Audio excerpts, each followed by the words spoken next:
J'ai un ami qui vend sa maison, Jamy, et tu sais que depuis 2011, tous les biens immobiliers en vente ou en location doivent afficher leur diagnostic de performance énergétique, le DPE. C'est d'ailleurs cette information qui indique la performance énergétique du bâtiment, ce qui peut être un atout lors de la transaction. Le problème, c'est qu'ici, la maison est en classe E, ce qui signifie que sa consommation d'énergie annuelle est plutôt élevée. Ce classement énergétique dépend en grande partie de l'isolation du bâtiment. Avec une bonne isolation, on peut économiser jusqu'à 60% sur sa consommation d'énergie. Plutôt intéressant pour valoriser son bien. Regardez, sans isolation, la maison est une véritable passoire. En plus, les parois existantes sont souvent perméables aux infiltrations d'air. Résultat, jusqu'à 30% des déperditions thermiques se font par la toiture, 25% par les murs et 10% par le sol. C'est pour cela qu'il est conseillé d'isoler en priorité le toit, puis ensuite l'ensemble de la maison.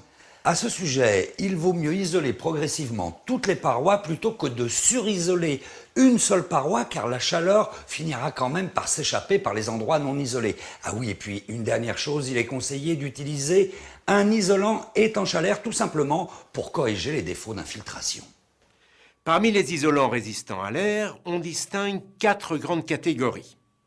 Les isolants de forte densité, comme ceux à base de fibres de bois, les mousses de polystyrène ou de polyuréthane, les isolants minces réflecteurs ou encore les laines minérales à condition qu'elles soient entourées en comble de 2 écrans d'étanchéité, comme le préconise le Centre scientifique et technique du bâtiment.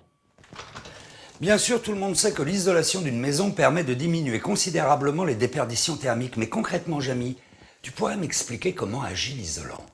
Eh bien, l'isolant oppose une résistance aux déperditions thermiques. C'est ce qu'on appelle la résistance thermique R de l'isolant. Plus elle est importante, plus le matériau est isolant. R dépend de l'épaisseur E de l'isolant et de son coefficient lambda de conductivité thermique, autrement dit, de sa capacité ou non à conduire la chaleur.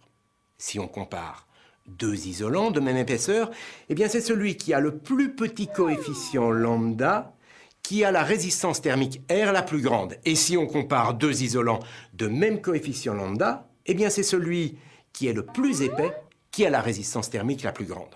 Maintenant, regardez cet exemple. Une résistance R égale à 2,5 peut être obtenue de 2 manières, soit avec un isolant de 100 mm d'épaisseur et de coefficient lambda égal à 0,04, soit avec un isolant de 75 mm d'épaisseur et de coefficient lambda égal à 0,03.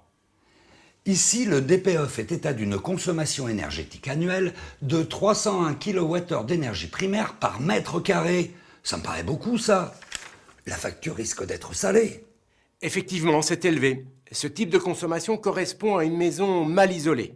Mais en équipant cette maison avec un isolant ayant une résistance thermique R égale à 3, eh bien sa consommation annuelle va descendre à 139 kWh d'énergie primaire par mètre carré habitable, soit une économie d'énergie de 54%.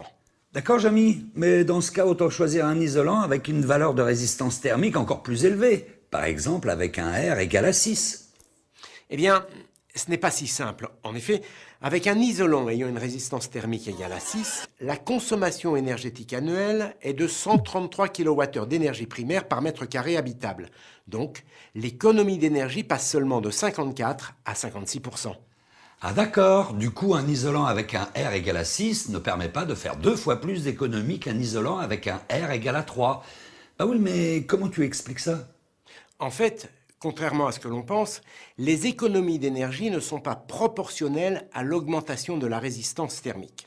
Regardez, grâce à la méthode d'évaluation officielle du DPE, on peut tracer la courbe des économies d'énergie en fonction de la valeur de résistance thermique R d'un isolant. On constate alors que les économies d'énergie plafonnent autour d'un R égal à 3. En hiver, une bonne isolation nous permet de rester au chaud et de faire des économies d'énergie. Et en été, au contraire, on est bien content de trouver un peu de fraîcheur à l'intérieur de la maison. C'est pour cette raison qu'il faut choisir un isolant qui non seulement empêche la chaleur de s'échapper pendant l'hiver, mais qui l'été l'empêche de pénétrer dans la maison, ce qui évite de recourir à la climatisation qui, vous le savez, est très énergivore.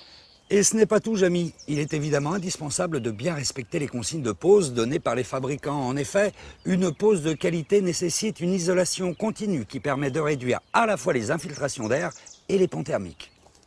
En résumé, pour bien isoler, il faut ne pas surisoler, isoler progressivement toutes les parois, la toiture en priorité, utiliser un isolant étanche à l'air et respecter les prescriptions de pose pour assurer une bonne qualité de mise en œuvre.